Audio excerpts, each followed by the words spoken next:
भागवत।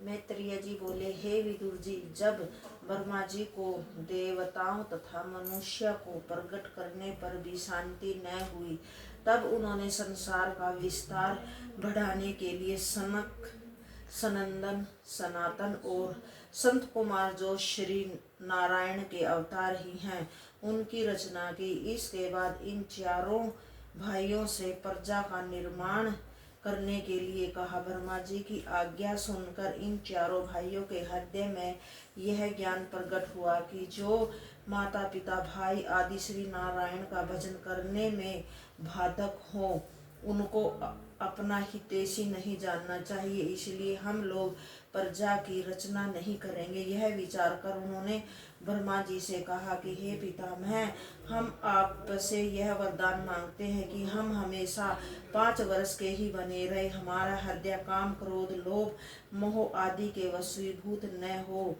हम इन इंद्रिय सुखों की इच्छा न करें, हमें कभी भी युवावस्था और वृद्ध अवस्था न पाए।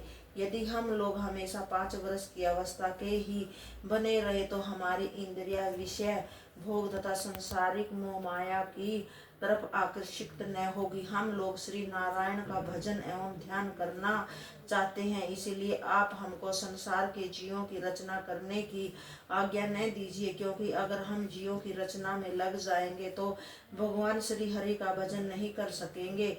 इन चारों भाइयों के ऐसे वचन सुनकर ब्रह्मा जी ने उन्हें वरदान दिया कि तुम लोगों की आयु सदा 5 वर्ष की ही बनी रहेगी और समस्त इंद्रियां तुम्हारे वंश में रहेंगी, परंतु तुमने जो हमारी आज्ञा को टालकर प्रजा की रचना करना अस्वीकार कर दिया है, यह बड़ी ही अनुचित किया। इतनी बात कहकर ब्रह्मा जी के हृदय में अपने पुत्रों द्वारा आज्ञा उल्लंघन करने के कारण क्रोध प्रकट हुआ। उसी समय उनकी दोनों बाहों के बीच में से एक श्याम तथा रक्त वर्णन के पुरुष की उत्पत्ति हुई और वह पैदा होते ही रोने लगा। तब ब्रह्मा जी ने उससे रोने का कारण पूछा। तब उस पुरुष ने यह उत्तर दिया कि आप मेरा नामकरण कर मुझे कोई काम बताइए। यह सुनकर ब्रह्मा जी प्रसन्न होकर बोले कि तूने पैदा होते ही रुदन किया है, इसलिए तेरा नाम रुद्र होगा। तू प्राणियों की रचना कर और समस्त देवताओं में उत्तम बनकर संसार में निवास कर। संसारिक प्राणी तुमको शिव, शंकर, महादेव इत्यादि बहुत नामों से पुकारेंगे। ब्रह्मा जी का यह आदेश सुनकर रुद्र ने काम, क्रोध, लोभ तथा अहंकार से भरकर राक्षस, भूत, प्रेत, पिशाच आदि की रचना की, परंतु उस सृष्टि रचना को देखकर भी ब्रह्मा जी को संतोष नहीं हुआ। तब वे बोले, हे रुद्र, तेरी रचना क्रोध से हुई है, इसीलिए जब तक मेरे हृदय में सतोगुण का निवास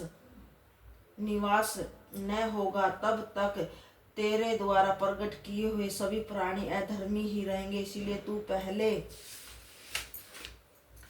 जाकर तपस्या कर। उस तपस्या के कारण जब तेरा तमोगुण स्वभाव नष्ट हो जाएगा, उसे सतोगुण की प्राप्ति हो जाएगी, तब तुम उस सतोगुण द्वारा प्रजा की रचना करना। तपस्या करने से तुझे भगवान नारायण के दर्शन भी हो जाएंगे।